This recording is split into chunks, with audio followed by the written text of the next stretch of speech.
Simananga oyo na sima ya cameraman na la sabino bena sa fuso nga libulu yango libulu oyo na yebite soki to benga ngo libulu nini ndenge to mona bongo na ba nga ba benga libulu manzengele libulu oyo na yebite soki bango ba benga ngo libulu nini na fuso bongo na bango moko bana mabele vraiment kaka ndenge za ka libulu oyo sa fuso nga ngo vraiment merci libulu oyo to yebite ton nini et banda et puis ndenge na zomona boye il y a aussi quelques maisons oyo dinda dina na kati ndela e continuer et que les pina côté à Bouma et kota banjoko et relié bisna monga fula ngale ngalima non.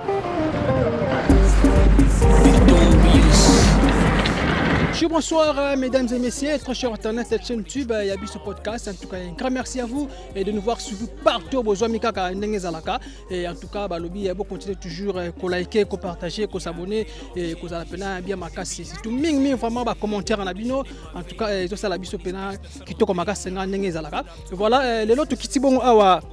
précisément la district à Tchangou, donc la district à Tchangou et la commune Nteleme na quartier Mpassa. Donc là où vous voyez là et dans la direction ba ben na bongo Ngapama, donc Ngapama et ils ont mis bongo na Mpassa et na commune Nteleme car n'engezalaka et fika ba découverte. Alors les autres qui a na Tchangou et la commune Nteleme justement la commune Nteleme tout cela bongo na population et ya Mpassa awa et puis ba quartier différentes kaka n'engezalaka ba école na bango ba église na bango et puis na ba biloko musu ya mike comment aussi et bah vivre bon on a quartier na bon awa kaka n'engezala quand mon votre même serviteur et Watakin fait le lion de la presse congolaise et puis j'aimerais aussi mon équipe technique na Sima Caméra et Nazaki bon on a artiste Coco Safou en tout cas un grand merci pour le travail dès qu'on a belle vidéo compter toujours ko s'abonner quand n'engezala toujours liste le coller liste quand n'engezala tout beta pena ma solo to panga pena na population ya Mpassa kaka n'engezala puis bah quartier différent oh ils ont mis awa tout sur la bango ba difficulté mais belle n'engezala ba on ba beta la biso vraiment histoire ya quartier na bango. Merci beaucoup et on se retrouve juste après. Merci. Donc voilà, et na lobagi na bino et direction bozomona oyo place oyo et zabongo direction ya terre jaune. Babenga kango terre jaune et uti bongo banda na boulevard et basala ki makadam mais bakataki bakati goudron esuki bongomona yango tokozonga tokolakisa bino et puis koto nyonso oyo mabele et puis ma grande surprise ndenge tokitika na terrain de sabio nde tokitaka tokiti na terrain bozomona place na zone tao eza bongo place moko ya bosoto et ça vraiment bien tenir tolobaka l'environnement d'abord il faut d'abord l'environnement et parce que bopeto yango salité yango pesa bongo ba maladie na ndaku ezopesa biso ba typhoïde ezopesa biso ba malaria et puis ezopesa biso ba bokone belé c'est grâce ya environnement. Alors ceux qui place au bateau vanda, bateau bazolala. Ceux qui ont bopeto, en tout cas mutu pas soit azwa bokono moko boye kozala pasi kozala pena malamu mingi te kozala pena pasi. Yango to moni pe ba papa bazosala musala libulu oyo na sima nanga oyo na sima ya cameraman na la sabino pena sa fuso nga libulu yango libulu oyo na yebite soki to benga ngo libulu nini ndenge to mona bongo na ba nga ba benga libulu manzengele bon libulu oyo na yebite soki bango ba benga ngo libulu nini na kosola bongo na bango moko bana mabele vraiment kaka ndenge zalaka libulu oyo sa fozola ngo vraiment merci et libulu oyo to yebite ton nini et banda et puis ndenge nazomona boye il y a aussi quelques maisons oyo edinda dina na kati awa eza vraiment érosion moko munene makasi ya kosakana te eza vraiment érosion moko munene ya kosakana kutu te alors namoni ba papa bazo sala misala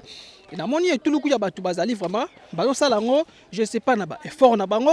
ou comment parce que ndenge to lo ba rappel ezalaki avant que l'état aya d'abord biso mo tozana aux environs ndinga banda ko na biso avant que mbeba ezala biso mona kolandela ko bongisa e kozala pena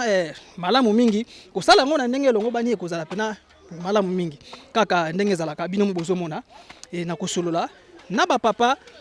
batalisa biso mbamba biloko ezo uta wapi bazo sala yango pona nini pona ko protéger les boulous pona érosion lobi sala malisusu makasi te banda ko dina pona zomo déjà banda ko musu ezana aux environs eza pèse déjà na risque ndenge za na mo déjà papa langa atelemi na pa na so na papa ko zala malamu mingi mbote papa mbote merci comment nani comme ngai monsieur Boubou nazali technicien d'assainissement agent environnement na yawa depuis 2008 alors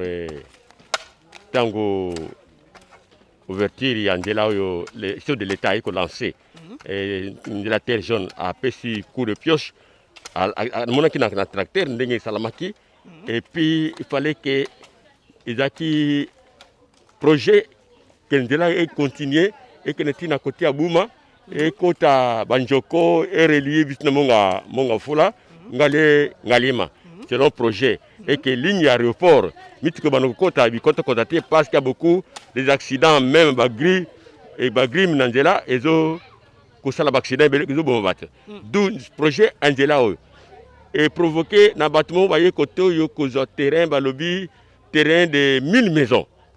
1000 maisons côté mais ils ont manqué terrain géographique ils ont manqué l'accès à kozabilo kona bango matériaux pour travailler. Alors ils ont cru que de fait il y a cause engin il y a kobongisa nzela oyo izaki à terre pendant que nous avons mis des cascades pour te maeleka mambeleti etikala yaye abuki ba cascade wana nyonso cause la boye na biso na ngambo tina ngambo kuna terrible érosion vraiment on ne sait pas si l'intervention des chefs de l'État en plus mboka oyo singili ezala urbanisé ezana ba caniveau nous avons sollicité basha la biso rallonge nzela oyo basha batia ba canal pote ezwa mai oyo ekoteti na bassin versant tina mai versant parce que agglomération ezaki moke mais le agglomération ekomune munene population qui est la population bazana nzela kotamula ta population oyo babuki lupango na ngai parce que population c'est les gars exacté ba forcer voter lupango na ngai ebukana banani babuki yango population koto bazana nzela te ils n'ont pas accès alors il faut fil le fait de faufiler ma pango c'est bon ezobukana d'où nous sommes dit ceux qui chef de l'État avait intervenu pour te asala biso baka niveau nous serons en difficulté d'où communauté kinoise ba yebi souci ya batater jaune ba ji mokano yo ya koza ba imondiso yo pour koboka na libulu en attendant travaux à construction et à kocha nzela c'est comme ça nde bito sala musala oyo. OK maintenant libulu oyo bute salami boye déjà ba tango boni. Oui si précisément 3 ans plus de 3 ans. Wow. Plus de 3 ans. Le boulot ça est plus de 3 ans. Donc yango ce que zo pesa pena difficulté zo pesa kokoso ba habitant bazo utalanga mbokuna pour que ba traverser et lelo nzela accès isaté qui est la population bazana nzela un bon citoyen il faut avoir droit à la circulation.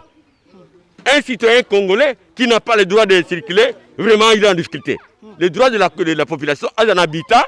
azana ndako azana circulation azana iskako ya kolela koso magasin pharmacie l'hôpital terrain de football bana ya Kisasa c'est ce que nous pourrons dire biloko na nyonso exacté ce sont les difficultés dans la communauté na biso territoire oyo ou commune ya Nzansele ils allaient commune périphérique ya Kisasa après fin kolama Maluku tout ça terrain périphérique et nouvelle cité alors il faut toujours essayer de l'État à contribuer. Bien sûr, ce sont les seuls coutumiers qui ont vendu ce terrain, mais de manière parfois non respectée, par les normes et l'urbanisation. Éviter que Makadam et Kolekawapi, et courant Kolekawapi, Ndignari des eaux et Kolekawapi. C'est ça la communauté. Une nouvelle communauté en développement, il faut que vraiment les chefs de l'État interviennent et la communauté doit avoir aussi conscience que tout ça, pour Bissonioso. Pour la bonne ya mutumo ko tembulam ya biso nyonso ya ba peuple congolais et puis kinoise au batuza nakata et puis qui Nsele est la commune touristique terre clôture cause la beauté nakata bosoto. Il faut aménager améliorer les conditions de vie les conditions d'assainissement de cette cité. OK merci beaucoup to pour ça na père moi papa va ça sur mosala papa pe azosala awa na moni papa pe na toki kuna na beta chiste to beta chiste il faut faire attention voilà donc bon comprendre bien maman na libule za wana ngana suka na oluka komo na opesa ngo parce que ngana zala papa songi ga ndenge zala mbote papa OK merci beaucoup nino ko bakisana o papa uti ko loba to pe na ko tuna yo ndenge uzosala boye bo sala ngone effort na bino moko ou comment. Oui tout ça presse un effort na biso on a négocié avec ba camion ya Bimondis banozang esika kobwaka bango to sengi ba kobwaki la biso e banaki d'abord na camion moko ya ya bradement ba bana boki la biso milangi côté likolo kuna yango freiner moi moke érosion mais awa tozu susu ba camion mususu bazo boki la biso ya ofili on leur donne pas l'argent mais nous le fait que bazo boka tozo aménager pour permettre bango baya ko boki la biso mais c'est une route connue parce qu'il y a beaucoup d'honorables aussi qui sont passés par ici. Nous ne voulons pas citer les noms, ça va discours, kanga, photo. Ils ont réussi leurs élections. Tout le monde a bango du soutien. Par notre propre force, parce que nous sommes des bailleurs. Nous ne voulons pas que nos maisons s'engloutissent. C'est ainsi nous sommes en train de travailler de notre propre effort. Donc on n'a même pas un franc d'un politicien, d'un qui que ce soit, mais c'est notre propre effort à nous. Donc évidemment, il y a un endroit, il y a quartier, et vous avez vraiment pour que le cas vous a bailleur, ma part on a bino et qui n'était. Mais depuis le bout de salami, est-ce que Banda peut dîner déjà? Banda Kouza, il y a déjà au moins déjà essayé qu'il y a déjà parcelle comme une dame, il y a parcelle comme déjà presque la moitié qu'on a. Le mur est déjà en danger. Pour bientôt, ceux qui mboulent à Makadi Sousseye et Kokenenango les sous. Oui, mais il y a des maisons qui sont pas. Il y a des conséquences, mais il n'y a pas de victimes humaines. Et bien sûr que le vin de vie matériel,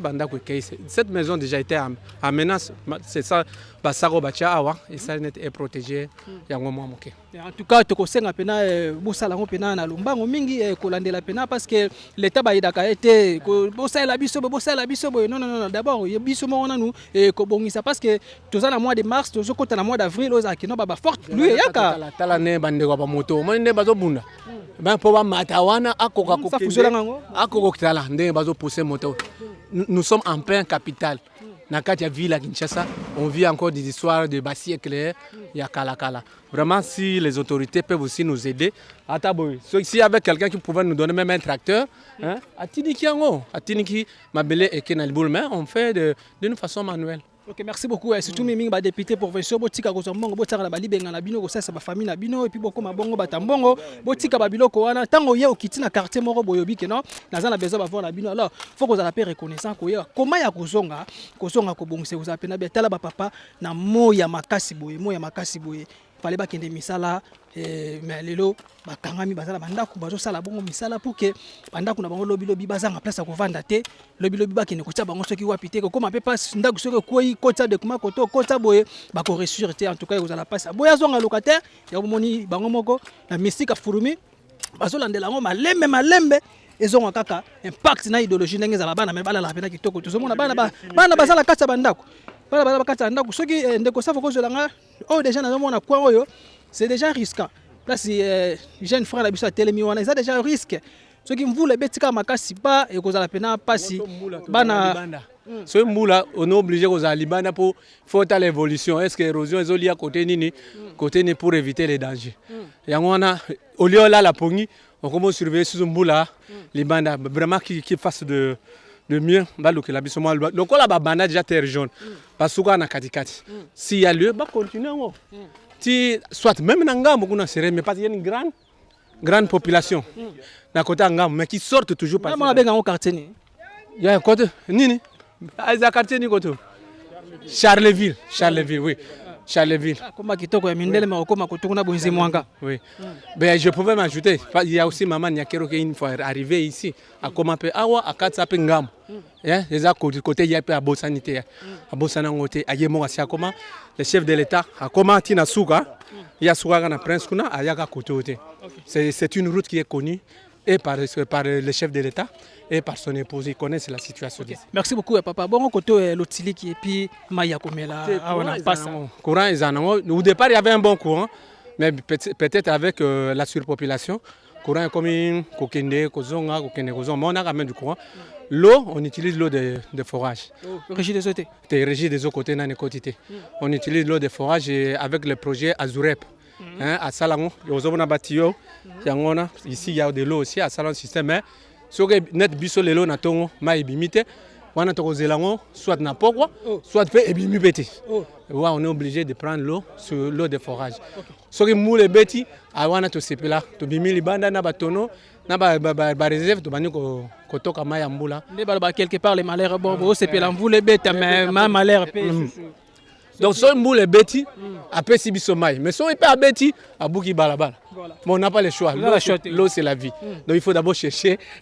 de l'eau. Ok, merci beaucoup Ndeka chef Autu Goloba, l'eau c'est la vie. Et en tout cas un grand merci. Bon moni awa, ça pena bosoto makasi. Bosoto pena makasi, on senti que ba mauvaise odeur ezobima ba solo pena ya bien te ko senga vraiment ko landela donc ko landela vraiment malgré tout moyen to benga ezate parce que ninga population ba zo ba benga na bango ya trop bayana bango pete kaka ndenge ezalaka mais toujours lisu likolo lisu yango to kitisi ko to kota suna bakati et kozala pena bien makasi ya to laksa bino vraiment ndenge kaka quartier vraiment ezalaka toujours na terre jaune ngapama et awa na mpasa et précisément na commune ya Ntele. Merci beaucoup, c'est tout juste après ça tous les gars.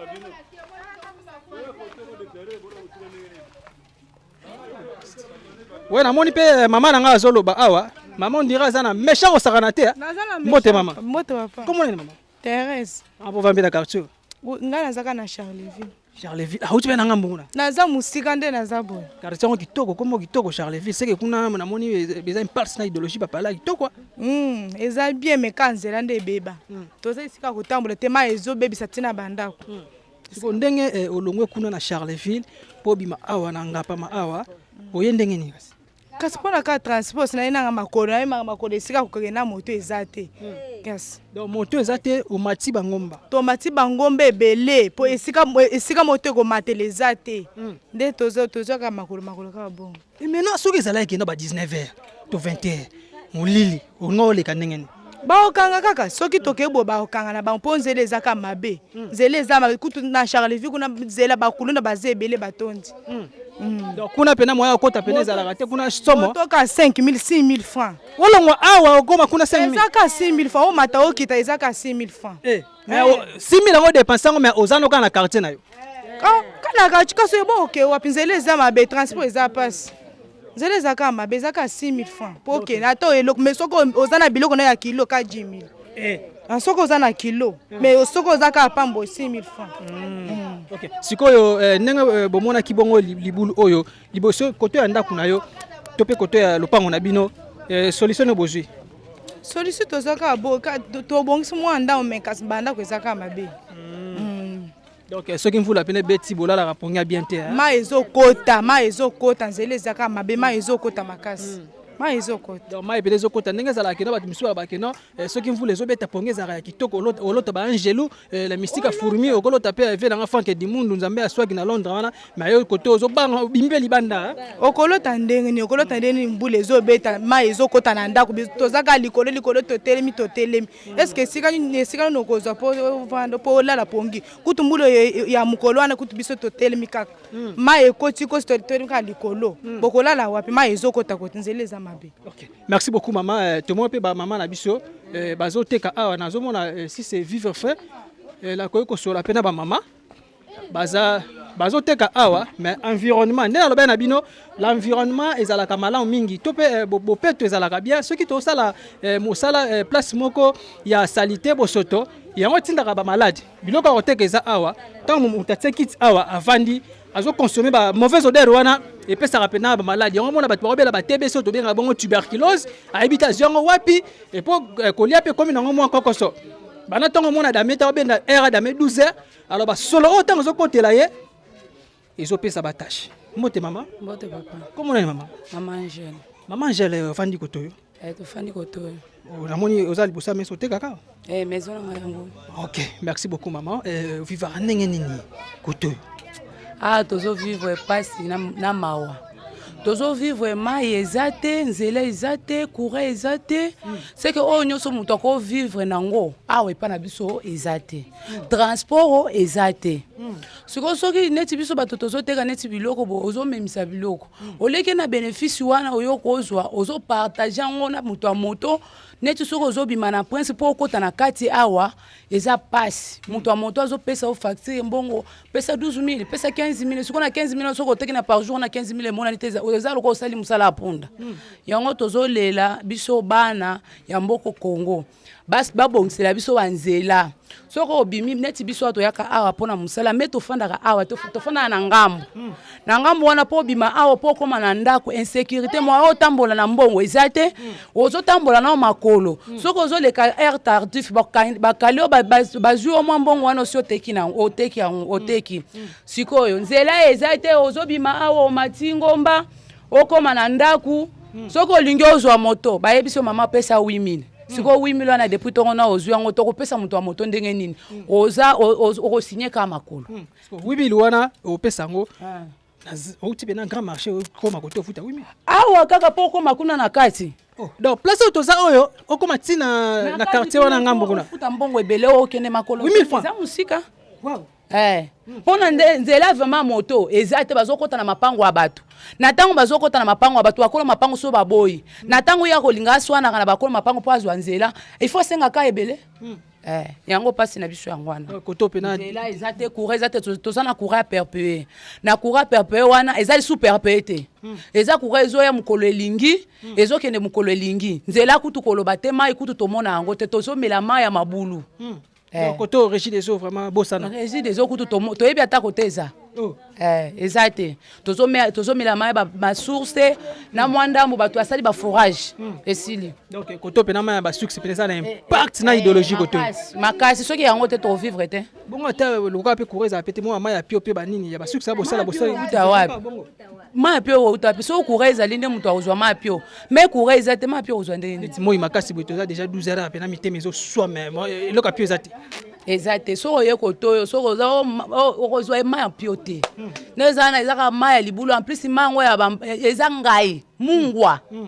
mais toza na choix te tozombela mai ya mungwa wana na mai ya ngai mpona kaka tovivre kaka bamai ya succès wana yango bozomela bozolambela bilamba misala bilamba makambo nyonso ka mwa kisi soki oza nango obwaki na kati bana bamela tovivre bongo mais toza na kati ya capitale eza pasi Kinshasa baza na kati ya Kinshasa bana capitale toujours lisu likolo ya lisu merci on se retrouve juste après merci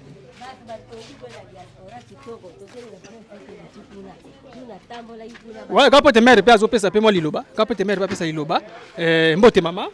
merci papa comment on est maman comment nga mama racheté donc longola mo makamo mabe koto za na ondeni koto na quartier en tout cas ngana wutira ngambo kuna tozoni yo kama ndena zabo na yo ka susi ya makasi ukomona mwana ngaza chauffeur awutaka musika kuna na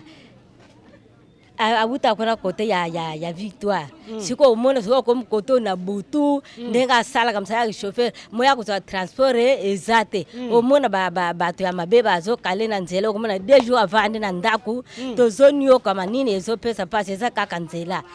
tozolinga nzela ezala ba mai ya malili ezala bakureza po eloko nozo ezo pesa passe yango wana tozoni yo kama po soki nzela ezali mutu akofuta transport ya makasi te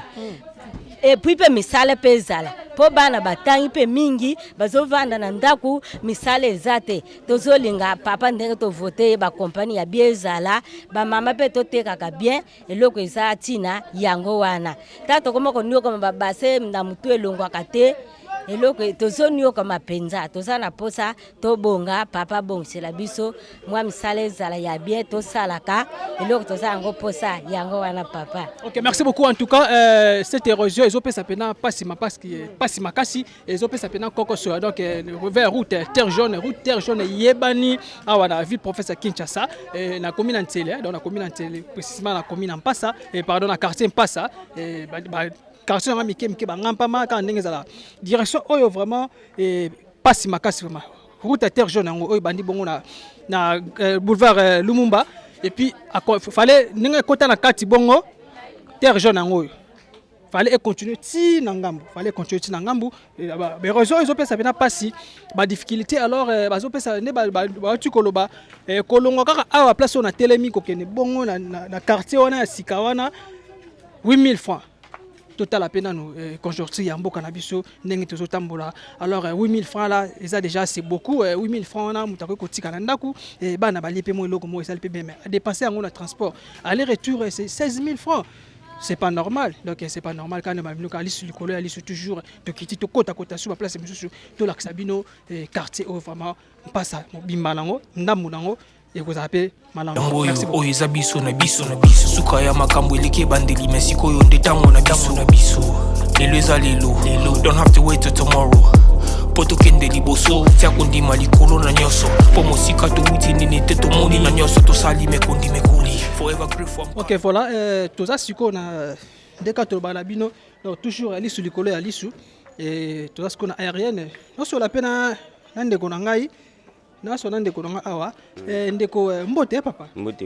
comment nani Kombo Randi. Papa Randi ovandi koto Na vandi koto. donc yebi pena mabele na bino pena bien. Mabelo na yebi pena bien te mais biso to biso ba levena. To banda yo kana sango terre jaune arabien. Tu ya poto mon na peto visiter mais là to ya ka to yo kana ma biso mo. Pour bande ko na biso quartier baza pena na pasa makasi. Pasa ya makasi libulo e banda ya mkia ti to mona bambula kaka ifongama bato bele baya bakokangama ti lelo relation esalama te nde toomona bandeko na biso ya kompani bazobwaki ya biso bafulu po ke nzela na biso ebonga. Mais mpona kobonga eza na lelo te po mosala eza mpe ya makasi eosenga oyo na oyo batya maboko po basangana nzela esala nini mais bamisusu bazobeta kara bazokipe te donc tokomobundaka biso na biso bana koto. Merci beaucoup. Alors linga pena Montréal ça fout telemelanga ka na ngambo wana pena luka jali kolo telemaka kuna ngambo na sola pena ndeko na non na ngambo pena boye na sola ndeko na ngai abeta biso na lisolo ya quartier wana mususu wana quartier wana comme na ngoni to Franceville te quartier na comme na Charleville. Merci beaucoup. Quartier wana ye pasaka toujours na mpasa awa. Na pasa na commune terre jaune na commune Sele. Oui, donc vers route terre jaune. Koto kuna to ki moi ba difficulté za la trop par rapport à la sécurité pe koto wana. Sécurité za makasi donc bazotia population kimiate. Pas eza pena na ngambu pena kuna po biso koto na ngambu kuezala nango eyaka pe moi 2 jours 3 jours ekei après sani ezongi mais kuna ata courant ezalaka te ata mai ezalaka te donc ba vivaka na mai ya mcholi source donc pas pena na ngambu kuna pena baza pena na difficulté makasi koleka biso koto donc kuna pena soko komi donc bosana na soto komika 18h30 donc yebela kotambola te so pas 18h ebeti kotambola te po tout na ba manzeto mulile kotaka ya makasi bato mabe babatama na banzete bamonyo na saki boye baye babotoli siko donc ba vivre ndeni penata bino. OK, merci beaucoup en tout cas et ça les pena bien makasi un grand merci à Montréal et artiste Coco Safou pour cette belle image. Ne abemno ka toujours lisu le kola lisu toujours là on se retrouve juste après. Merci. Ya biso yango oyo eza biso na biso suka ya makambo eleke bandeli mesiko yo ndetango na biso lelo eza lelo don't have to wait till tomorrow poto kende liboso tia kondima likolo na nyoso po mosika to wuti nini te to moni na nyoso to sali mekondi mekuli forever grateful I'm counting my blessing by when you are begin cause eleki mingi likolo na seko lekaba ute bandeli si to benga mabalongi always give thanks for the life I'm living the coming is like I'm watching a movie soki nakanisi bolamu na yo elekelaka ngai osali ya kokamo oduwa given exchange koma koyebisa ngai liwa ya so ndima mpe mpo nga nazwa bomo ya seko elekelaka. Donc voilà tozokita sikoyo tokiti sikoyo tokitolakisa bino parce que koto oyo mai ya richi ezobosana oyo bebe na botamaki ya soki moi makasi moi ko kimaka mbangu nzambe asonga zwalare osomba ta bamai wana ya pharmacie tobengaka pa baye so biki apena olandela mama mai pasi tuka bazo kema mabe osakana kute do mai pasi mai zate basuks mai wana eza batu babwaka pe basalite ya on fait que perte na idéologie toujours comme ce qu'on mai suks wana to la sabino ka ndenge zalaka toujours lisu de kola lisu apena ka ndenge zalaka to kita to la sabino vraiment pour makamone makamo c'est bon. matoye yoki miso emoni linga koloba eza te motema eza te moi misala emonani linga koloba eza te touti mosika essentiel tokomi linga koloba eza te. Asko tozokende wapi? tokende sikoyo na mai ya forage bisika bapetiana bazozwaka mai yango tobayaka mpo shwa eza te kaka yango kaka so yango te maato yango tokomana na bozwa baimage esala na peuple congolais na ata susi mpona biso na quartier nde tokoti aveni asko to ana aveni nini aveni ngapama aveni ngapama ok opeka aveni ngapama na moda ba vrai chéri baototoka mai bapeti baototoka mai balave bakini chiki bakemba fort taka ngomba na biso mai epanza fort da oveni na biso toyebisi nde toaboye tokemba fort taka libulu wana epanzi biso koto ako tunatangisaka nanga kuna na nga mama kuna oza mese nga naza professeur el professeur comment on a professeur moi Dieu merci opesa cours nini napesaka pédagogie nasala pédagogie napesa pédagogie napesaka nini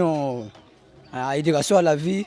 napesaka lisusu actualité wa mu civisme oza après midi alors après midi na to tongo nakendaka na tekino atangisa pe na tekino na to tongo ana uti kuna to pesa ba examen uti si la bana primaire ana gelé to amedina kelisu na humanité kuna banini siko okenda na ndenge nini poko to moto pena bosana cher donc nzela na biso eza kobeba eza na mwa po moko batia na po ama mutinga wana tokataka na po wana me po yango do eza na eta moko mabe ekomi obukana bama ya motyoli wana ezobuka pont tokomprendre tosite oke wapi taka peuple congolais ezokemba fort tokemba fort tokelela fort oto na mpasa koto ti ndenge eza wana donc wana après 11h25 wana ti ba 11h30 ok merci beaucoup na moi pe awa eza pe moi vaste to telema na mwa moke totelema na mwa moke awa 11h30 totelema na mwa moke wana quartier ngo bolobaki yango wana komona ngo na biso yango wana ti eko na biso omoni ba place ani zo mwana ana eko na biso eza na place moko munene David bayanga ko David Nzila terre moko munene eza na so mati likolo kuna me kuna eza na Charleville so katika na Nzila na direction na munene ana o mati mo likolo ana o mona ekolo ngo eza munene boy place na tangisa kana na David Nzila mais toki koto kuna sécurité za makasi bilosko ba prof ndese cours so que si 17h30 ti ko malanga mbo ba 18h ole kana calme te naliaka l'aise vraiment bana nakendaka na mwana ata dérangement moko te bakalanga pe te mais toyoka na biso beko esalamaka forme bakalanga te nakendaka nanga ti ba 17h ba 18h nazonga nanga na parler ni dérangement nakota nanga l'aise na sisi betide nanga na yo kozonga pe ni problème ni kalo bakaleo basali mo mouvement mo boité mais toyoka na biso beko saka taka kuna miyibi ba fort bayibaka kuna fort nanga mwana kuna bazoyiba fort. Merci beaucoup. Donc, toujours liste de cola, liste toujours quitte à suivre de l'Axabino. Bamakamuka Nengezala. Après. Donc, voilà. Toujours quitte à ce qu'on a Maya Suksango. Maya Suksango, ils ont la combo. Ouais, combo la Mucholi. Comme on a Mucholi. Donc, ils ont les kakakaka. Batu bazo sokola pe wana. Bazo toka mayo me la peka wana. Bazo la peka bilamba wana. Wana pe anangai. O choix exact so yango te to mila suni to sele suni kaka yango o choix exact. Donc merci bien to komisko na maya mucholi to ke ka to chola ga kuna safu choix exact. Donc il est d'aller à l'école vraiment certains 12 heures juste. J'ai calculé pour aller à l'école. OK. Maintenant on se reverra même soir. OK. Maintenant vous restez au V. Là, nabi que to resola ngo sima lokwa tozana en plein service tozana boulot to kiti pena lokwa to sala découverte awa na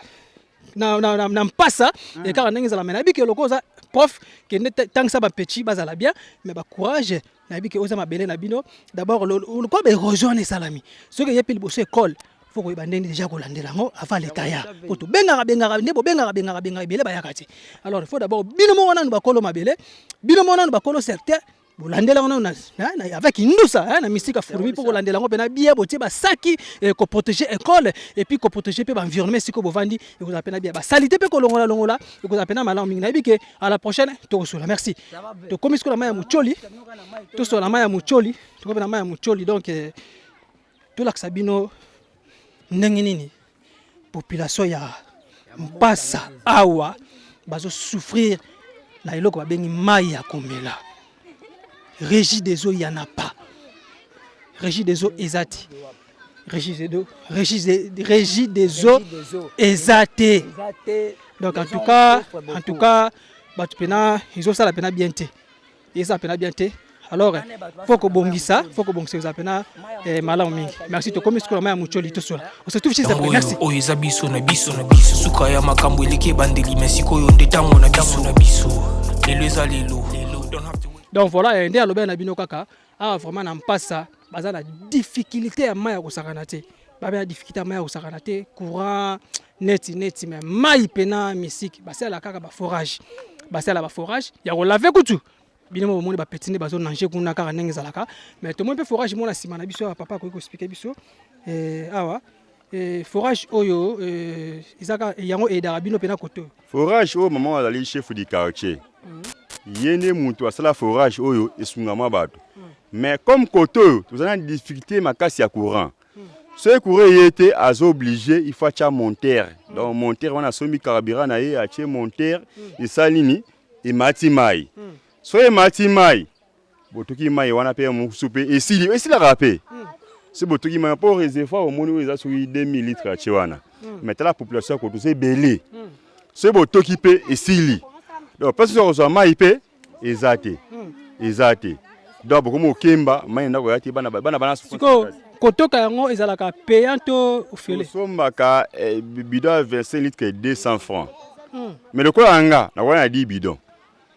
na PC 2000 bon ndeko musu na vite wana combien de bidons yo pona relation kotoka no bakitilo primaire sikoyo quartier oyo baza ebele o nyonso bandako ebele na mona mapango ebele bela batoka kaka soki courant ezali normal 20 litres, au lobby 200 francs. Mais zala nango pe pour servir au chocolat, au mela, au lambela et puis voilà, beaucoup d'attendre sous porte mort, beaucoup d'attendre sous 5 personnes. Vous voyez, beaucoup d'attendre sous 5 personnes, mais tant que des bidons moi que ça est suffisant. Et puis ba pousse nera ba pousse. Donc maintenant 40 bidons. C'est pas 40 bidons, 200 fois 40 bidons nangwa. Mais puis soki botoki mai on escalier mon pied.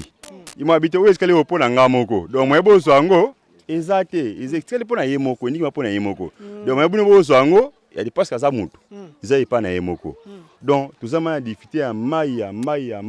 ya makazi. Toi a des forages moko ezakuna mais il brama bien été. Et tantôt bimi mo bimité. Mais forage ya sire, n'est pas chef du quartier na biso. Donc le ko eza sire. Ce que doki et dans la soute, bon ami, maïzate, pour y aller à la wana, on a battu bazoua autour à maïwana. So battu bazate, c'est que maïzate, courir zate, moyeba matsama, un soupe bon à carburant pesate. So matsama indegini. Donc moi matsama izate. Donc il ça mawana ndi pour moi papa et makasi. Participer mawa. En tout cas, population côté bazo kemba mabe. Total la paix forage yango ba uti koloba et papa yaka toujours solo la biso. Yaka toujours solo la biso, toujours tamola zala l'aise donc ça vraiment l'aise. Tout ça encore des forages wana. Donc à part wana forage monsieur ezate. Mais wana eza tous allons aussi irriter. On doit moi tirer ça quand oyo. Donc quartier ngapama oyo bimba oyo ozaka na des forages. Na pina des forages wana watu ni mangote parce que ça est à moi msu et moi mais ils la raté so ezali c'est que ozaka na moi chance mais on n'est pas na ozaka moi c'est ta kuniati aizala loko mun mais ezate kuna kutoni mate to kende donc na sira ata mutu mo pour kutabe kuna pété mais awande tozala moi sira pour ya so mama karabira na ye amati mai boye kotoka. Parce que toki wana ti commission niveau habité oyo comme yanga moko moya bozwa les ali souté donc na botema oyo mama ba pesa mama wana na motema molamu na ye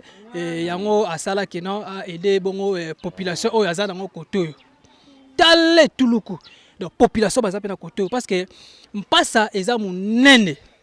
soki tolobi to bana kosala na mpasa lelo awa tokosi salti tokobeta pete musu 3 jours passe ça mon nene et puis tokolakisa bino pe malgré na mwa musika ngomba oyo ya mangengenge oyo tomonaka ba église ebele bayaka kosambela awa ba sœur en Christ ba frère bayaka surtout ba mama pesanga mwane pesanga libale na ngomba mangengenge ngomba wana na kolinga vraiment artiste Safu soki akoki kozwela ngango soki ekomona ekozala bien makasi ngomba oyo bozomona wana yango wana mangengenge voilà papa toza na direction ni bon awa ezali na kala napesa nkombo aveni mangengenge mais pour le moment bapesa nkombo aveni lisasi ça aveni lisasi donc oyo aveni ekeye ti mangengenge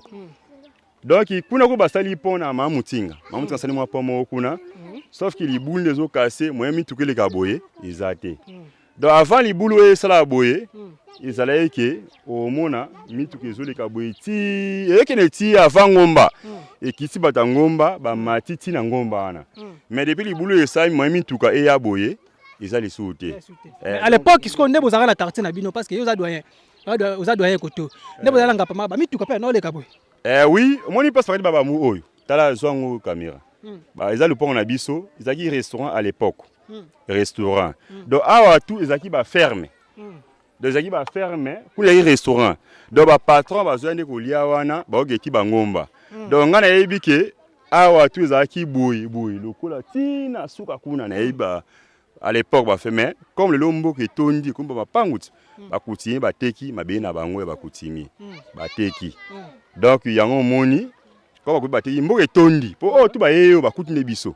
na kaka ba kutine biso biso ba mikolo ba kei biso ba sani totikali donc na yebi banda awa ti mangenge kuna pina sima ngenge kuna na kenda pe na yeba ni kuna mo makasi oh donc na sima ngoma na yebi ko tona na yebi makasi na sima ngoma ezala ni kwa tu msuba kasakelo ko zala te kulela ni ngomba na izayi mtabata la ngomba papa Lambert akufa après ngomba yo o mona na sima ngomba na ezali batu bazala to zabe sobe batu bazali bele makasi ba croane bani bana 0 tina 14 kwa 14 ko ba kinda ba prière kuna tina 14 après sima ba ya ngomba ezali passager sima passager lili lubwako lubwa kikobo kikobo ke ti ba mboka mundele kuna to mikinga kati côté ya rais ko ya présent rais ndi na yebi ba mboka ningi ezali. OK, merci beaucoup. Toyebi ke à la prochaine tokozonga na yebi ke tokozenga pena tokosenga lisusu tokende pena surtout akabino pena nzela ya ngomba peso pe esenga beto participer pe la prière to matalo sambo to komata oza pena mala mingi merci beaucoup to koma susu na esiko wa polobi des forage kwande pesa kabino kokoso par rapport ya nini parce que ceux qui attaquent au rezali ya bima pena za pena puissante apena puissante ba kina sens que ye mai na ye azilaka courant mais courant na soit eza msupe 2 semaines pe zate to lo babongo siko ye oyo parce outi kuna ye asomba so carburant et moko azimwa ba monter ba groupe wana ma carburant mati mai esungi population mais bango ba groupe wana bango etali bango te. OK, merci bien bon bazela ka courant siko ve to beta na to so na lisolo nanu ya secteur na biso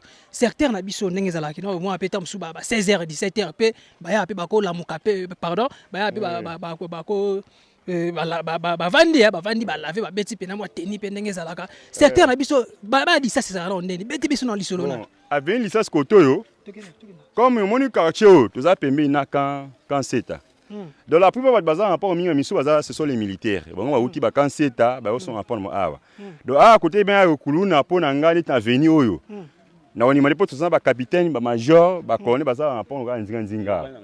donc bango vraiment kote okikuluna neti aveni oyo okosi po bango ba militaire bakanga somo noza kuluna bakangi osani okei awa otambo no air nyonso ndenge olingi awo kikuluna na aveni oyo po na nga na boyi ndo na mona ngote à part nde so kati mai na ngambo kuna nde oyoka mo bakuluna mais biso koto mako koto kikuluna vraiment en tout cas izate donc to lo ba koto na secteur ka na avenue d'Issas awa na ngapama mama mbote mama boni santé santé malamu hein safuna sola pena mama nanga na moni mama oteka mapa mena kamwe mama te mapa na ye na ba nini boye na sola na mama na moni mama na biso awa tozo vike ka toza la pe découverte na quartier découverte et quand on est na commune anteli awa mais toza na mpasa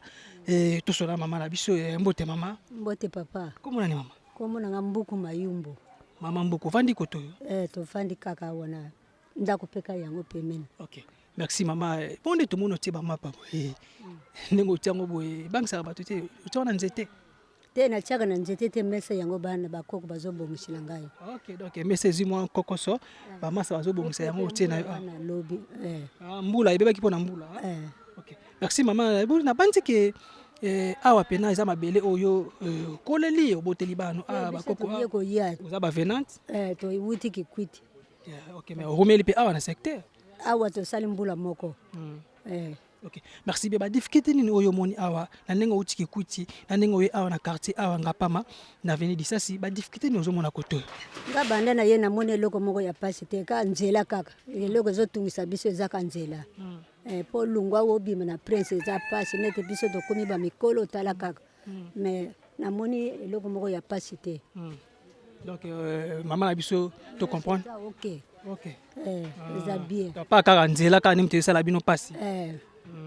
Kanzela. Okay. Merci bien, très cher internet. En tout cas, continuez toujours à s'abonner, à liker, à partager. Et que vous avez bien makasi, la moni, bon, dans la quartier, tu as moni, tu faux salutations,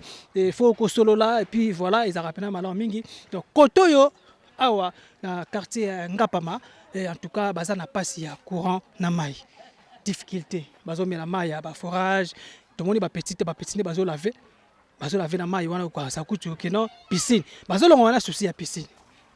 au moins la beso memela la piscine koto laver akobanga en tout cas mingi vraiment kolandela pena malam mingi kaka ndenge zalaka abi toujours lisu kola lisu juste après merci yangoyo oyo eza biso na biso suka ya makambo eleke bandeli mais sikoyo nde tango na biso lelo eza lelo don't have to wait till tomorrow. Donc voilà, ndenge na lobaki na bino toujours tozo tambola kaka en tout cas awa na quartier awa na Ngapama awa en tout cas ndeka ba population ba utikolo ba topi habitantes ya quartier wana na pasa et en tout cas baza vraiment na difficulté makasi ya koto mai biso to yebi l'eau c'est la vie mai eza énergie okotambola boye olembi soko zwi mai omeli. Et donc ça rappelle énergie que bendo pe kompe tipale mais tant mai ezate baza difficulté ya mai moya ko sokola ezate moya ko lamba ezate et comme kotinda même voir bana miki o ba image bo moni wana na sur na ba mai ezoleka na ba rivière comme ça bana miki ko sokola bon en tout cas eza bien te eza ko bebisa pona bango et lobi ko pesa bango pe maladie le tozomona bongo ba maladie ya ebele ko ba Ebola lo ko ba COVID-19 maladie est tellement ebele surtout koto po en tout cas photo landela ko kaka ndeto lobaki to tambola toujours awa na sola pena kuti pena mpango ona moni pena afandi pena kitoko na sanzete moi pio mama na nga ya mbinga esalanga pena bien mbote mama mbote papa comment nani mama kombo na nga matiti avandi na quartier ngina mpasa quartier mpasa toza na commune ya Nsele. Ok mama na mona za mpaya kotoya toza mupaya papa kotoyo tozo nyoka mapona problème ya mai mai tana bana nde baotelengana na babidon bana baoluka bino boya ta boye na nsima bamona babidon nde tootelengana na oluka mai tozonyokama mpona koluka mai tozonyokama mpona kura eza te molili bakuluna bazomenase biso chaque butu bazoya kobetelaka biso bandaku bazobambaka biso mabanga mpona nini mpo kura eza te so kura ezalaki makambo wana nyonso ekezala te en tout cas bolukela biso solution ata mpona bakura mpona kura na mai eza vie ya bato tala nde toyonyokama mpona mai mama telemisi bana ebele tomoni awa siko mai babido bazokenda ngo bazoke koluka mai awa na source tomelaka yango te tozwaka yango kaka mpo tosukola basani mpona kosukola nzoto mais mpona komela fu tomataka likolo kuna toke koluka mai toza na problème ya mai awa makasi pasi mpenza mpona mai na kura kuto tozonyokama na libulu oyo bino boya bobwaka biso na terre jaune na libulu awa nyonso tomonaka kaka pasi prince kutu nzela ebukana tolekanaka te bamoto ekoma kosuka na prince kuna moya koya koto na biloko eza te tozonyokama en tout cas l'état zola biso solution mpona prince oyo mais nde tomoni mpe na babido boye mama nde eza tozomona 4 bido kodepense mpe combien oyo mai eservi na 4 bidon moko eza 200 francs. Il fallait na babidon na futo dépenser par jour to dépensera 3000 francs pour esunga biso na komela na kosukola bana bakende classe bana tango bakouta classe olie bavandale babandi okende koluka mai na bamoyi makasi boye eza pasi to okoka te en tout cas bosunga biso moto aza motema malamu vraiment sunga biso pena mpona likambo ya mai. Merci bana nde mpe kotinda bango mpe na bangomba wana na babidon eza bainconvénient mpe yaka tala neti bana oyo neti age oyo azomata na bidon ya 25 litres oyo baoke koluka mai eza te bana baoke luka mai nde a bazwi te fale bamata lisusu na ngomba moko eza koto bakende kotoka bamai kuna mpo soki totoki mai te tokovivre ndeni ngomba wana kombo nango nini ngomba mangengengeti ngomba mangengenge fo bamata mpe na montagne wana mpe batoka mai montagne wana so mpe baglise omona bana mpe bakwei na bido ekwei mwana efa kota kuna na libengi wana azwa bido abimisa eza kitoko te vraiment balukela biso solution tonyokama makasi mpona likambo ya mai. Ok, merci mama kutazani mopaya soki emona mpe alembi mpe baplace mosusu ezalaki na batindi okende kovanda ope mata mosusu azalaki locataire je sais pas azalaki locataire lelo nzambe asungi azwi mbongo na ye asumi mpe lupango bikenaki evanda nanga na ngapama na terre jaune alors ayokaka terre jaune ekenda sango alors ntango aye na terre jaune yango akomi komona bamakambo oyo ye ayoka te en tout cas mpasi ekosunga vraiment te faut kolandela pena likambo oyo kozala pena mpe makasi bana 12 ans kotoka bamai bana 9 ans kotoka bamai bazomata ntina ngomba kotoka bamai omona ata mosu na bido mpe akwei akoki mpe kobukana ekozala pena mpasi epuis babido ba 200 francs ndako monene ata mosu porte mo bakozala 10 personnes esenga bango tout fo bazala satisfait kosokola bamela mai balambela enoki bakenda na bamai wana ya basuksi wana eza mabe parce que mai ya basuksi omona motu mpe batanko bazali batanko pene bazali omona pena mai ya suksi azwi mpe asali mpe pipi place wana asali mpe kaka place wana na mai batamitero mpe bazali ali okomona oke otoki mpe mai yango omeli yango ibumu lobi okomi kolela ekomi batifoide malade ebele bato misusu mpe bango mpe na baliwa en tout cas avant eloko wana eya nanu faut kolandela pena ekozala pena bien makasi. Merci beaucoup, on se retrouve juste après. Merci. Voilà, comme je vous avais dit, mon isiko na zongi sou na libulu oyo bomona keno awa nde eza base. Awa eza base nzela terre jaune oyo eyebana mokili mobimba. Alors babandi makadam babandi yango na boulevard Lumumba ekosuka katikati wana. Allez, place oyo eza mabele yango moni ekoza siko nde érosion oyo. Yango moni ekoza érosion oyo yango moni lelo pe kote moi difficulté pele bele kota mai car ne ba osiko ba mai ezate courant ezate zo pesa pena passe. Et alors neto ba mnoka toujours lisu likolo ya lisu TVZ radio te tozo koma sikoyo na makadam to la sabino makadam yango ibande nango pe place esuki na place bandeli ekozala pena malamu mingi. Merci beaucoup, continuez toujours à s'abonner, à liker, à partager ekozala pena bien makasi. Merci. To komisu wana to la sabino sko makadam o ekoze route terre jaune. Merci, on se retrouve juste après. Merci. Matoye yoki miso emoni linga kolobe zati oteme zate mo misale monani linga kolobe zati uti musika esensel to komi linga kolobe zati ya kolobe zati linga kolobe zati ya biso yangoyo oyo eza biso na biso suka ya makambo eleke bandeli mesiko yo ndetango na biso lelo eza lelo don't have to wait till tomorrow. Donc voilà, bon moni siko kaka a pena na za siko wapi makadam esuki ya donc na simananga zelo makadam ane suki awa place boso mona o suki juste awa yango nde epesi pena mo kokoso kota likolo bo moni libulu wana salami wana o babenga yango route à terre jaune. Donc route à terre jaune yango route à terre jaune oyo ekenda pena tina babuma esika ex premier ministre na biso personnel mais papa na biso Kizenga donc bandi na boulevard na sima ya Safu eza bongo entrée ya boulevard ya Lumumba et na sima nanga bozomona siko wapi na otolakisa bino libulu wana erosion esalami wana donc makadam esuki awa route à terre jaune esuka awa. Donc en tout cas nayebi te so nakoki koloba nini bino boboki réaction ya population nde bauti koloba ezopesa bango difficulté mpona kotambola kokoma ti place oyo naza awa soki alongwe na ngambo esika na wuti en tout cas pas dépasser ba 8000 francs ba 5000 francs mais azaka toujours na commune na ye a dépasser déjà mongo ebela en tout cas sunga penate ezopesa population pasi et puis kota pe koto mai kutu bazolela kota pe koto courage ezopesa ba pe difficulté donc eza pena pasi pe mawa donc na sima ya cameraman nanga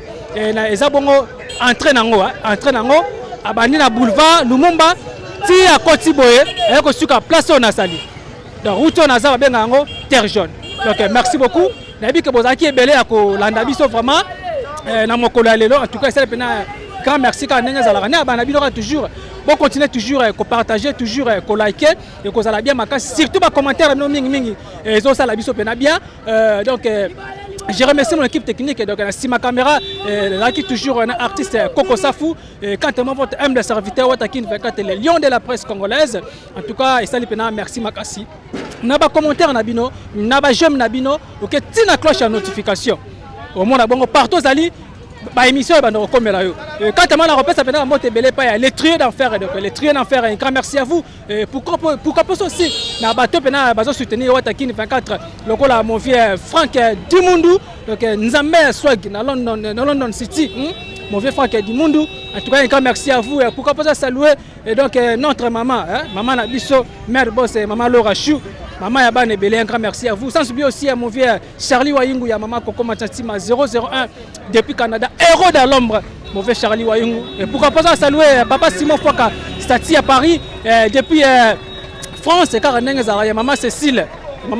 maître Tarzan, donc maître Lutonadio, il y a maman Laetitia Kandolo, famille Kandolo Mobimba, la personne en moto, Toka Nengezalaga. Bon, continuez toujours pour s'abonner. La chaîne Bolinga Makasi biso podcast a ndé pena makambu nengezala to pesa ba information vrai biso to kitaka omoni la to lobela bongo ba difficulté oyo za bongo na quartier ngapa ma awa na route ya terre jaune précisément na commune ya Biansele quartier to benga ya munene to ebi mpasa en tout cas c'est pena kitoko makasi merci on se retrouve à la prochaine numéro bye soki na kanisi bola muna yo elekela kangai osali ya kokamo oduwa give an exchange koma koyebisa ngai liwaya sondi mapepo ngana zwa bomo ya sekwelekela kangai give to Caesar what belong to Caesar ya bisolo kumu to pesa na nkolo obimisa ngana mulili opesa lilobo epelisa mwini